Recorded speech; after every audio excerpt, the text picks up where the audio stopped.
friends, welcome back to my channel. So today I have kind of a quick, easy video on just some tips and tricks, what we use to kind of keep our Christmas relatively affordable.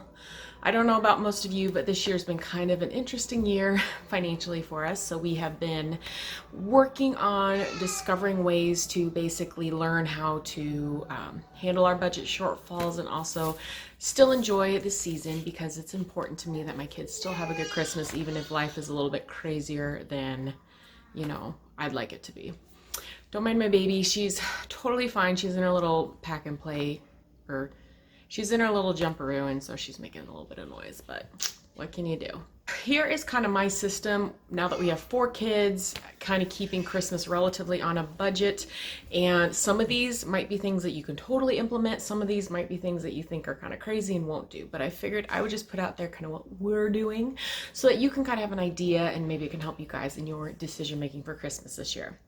So number 1 is going to be kind of the sequential have a budget in place. And on that same note, we normally do like $100 per kid, and for like basically all their gifts, and then we kind of maybe have a separate budget for stocking stuffers depending what we do, because we don't normally do a ton of like stocking stuffers. But I know like some people think that's a really low budget, some people think it's really high. It really depends on your kids.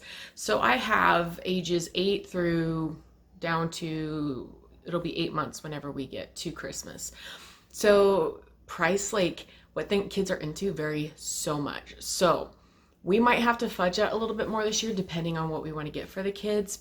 But I try to really keep it in a like consistent across the board. But there are some times where we focus on, maybe we'll spend a little bit more for the older kids, but we keep the same gifts, like the same number of gifts, to try to keep it fair that way. I know some people like keep it the same across the board. But one thing that we might be doing this year, I'm not really sure yet, but we're looking at possibly traveling to visit family over Christmas. And so with that, of course, comes extra expenses. So we might end up just doing like one big Santa gift for each of our kids to kind of help keep things in budget. The nice thing about that is you can utilize like friends and family to, and if it depends on how you do Christmas. We do like a big family Christmas generally on Christmas Eve, and then they get like their one special present from Santa and stockings on Christmas morning.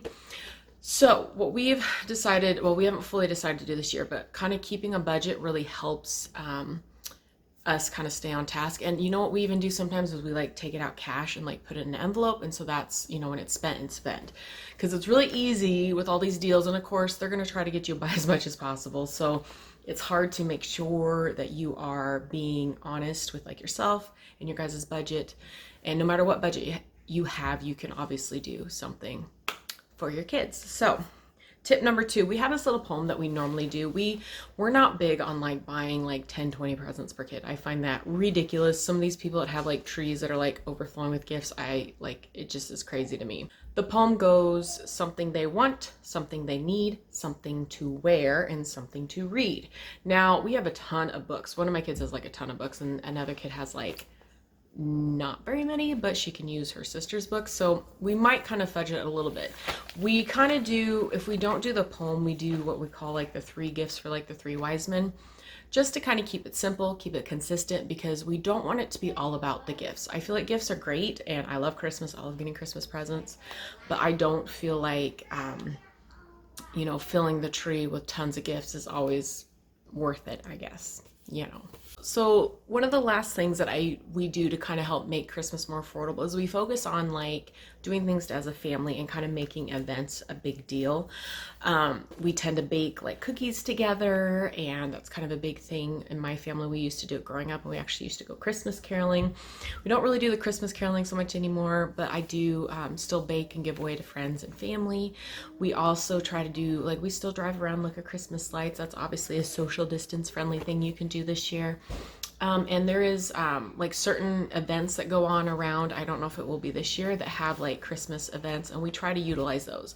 Granted though, sometimes they can add up depending on what you're doing. So I feel like going to Starbucks and getting everybody like a little hot chocolate, and then like driving around like these neighborhoods that are like known for having really good Christmas displays is always a good thing to do. So when it all boils down to it, you have to choose what's right for your family, and figuring out ways to enjoy the season, whether you're doing a lot of gifts or not doing a lot of gifts, or traveling to see family or not traveling to see family. It's all up to you. And I'm really hoping that everybody enjoys their Christmas season, even though this year has been one of those that kind of going through the ringer. So I hope that was helpful. I thank you guys so much for watching, and I'll see you all next time.